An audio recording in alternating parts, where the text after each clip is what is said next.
இந்த கொஸ்டின் பாருங்க, இரண்டு எண்களின் விகிதமானது 15:11, மீபோவா வந்து 13 எனில் அந்த எண்கள் என்னன்னு சொல்லி கேட்டுக்கிறாங்க. ஓகேங்களா, கொஸ்டின் நல்லா புரிஞ்சுக்கோங்க. இரண்டு எண்களின் விகிதம் கொடுத்துட்டாங்க. ஃபர்ஸ்ட் நான் என்ன பண்ணுவேன், அது 15x, இன்னொன்று வந்து 11xன்னு எடுத்துட்டு, ஓகேங்களா, அவற்றின் மீபோவா கொடுத்துட்டாங்க. மீபோவா வந்து என்ன சொல்லிக்கிறாங்க, 13. ஓகேங்களா, எனில் அந்த எண்கள் என்னன்னு சொல்லி கேட்டுக்கிறாங்க.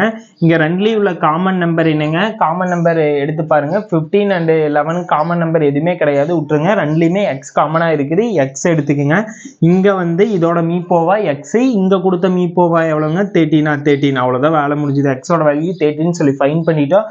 அந்த எண்கள் வேணா 15 into 13, அடுத்தது 11 into 13. ஓகேங்களா, 15 into 13 வந்து 195. ஓகேங்களா, நீங்க என்ன பண்ணீங்கன்னா 11 into 13 என்னன்னு சொல்லி மறக்காம கமெண்ட் பாக்ஸ்ல ஆன்சர் பண்ணுங்க. வீடியோ எப்படி இருக்குன்னு சொல்லி அதையும் கமெண்ட் பண்ணுங்க. நான் என்ன பண்ணீங்கன்னா இரண்டு எண்களின் விகிதமானதுன்னு சொல்லி கொடுத்துட்டாங்க, அது 15x 11xன்னு எடுத்துட்டு. ஓகேங்களா, இந்த ரெண்டுக்கு HCF வேல்யூ ஃபைன் பண்றேன். HCF வேல்யூ ஃபைன் பண்ண என்னங்க வருது, நம்பர்ஸ்க்கு ஃபைன் பண்ணா எதுவுமே காமன் நம்பர் இல்லை, 1 தான் வரும். ஓகேங்களா, அப்புறம் எக்ஸுக்கு நம்ம HCF வேல்யூ கண்டுபிடிச்சா எக்ஸ் வரும். ரெண்டுலையுமே டேம் இருக்கணும்னு எக்ஸ் வரும்.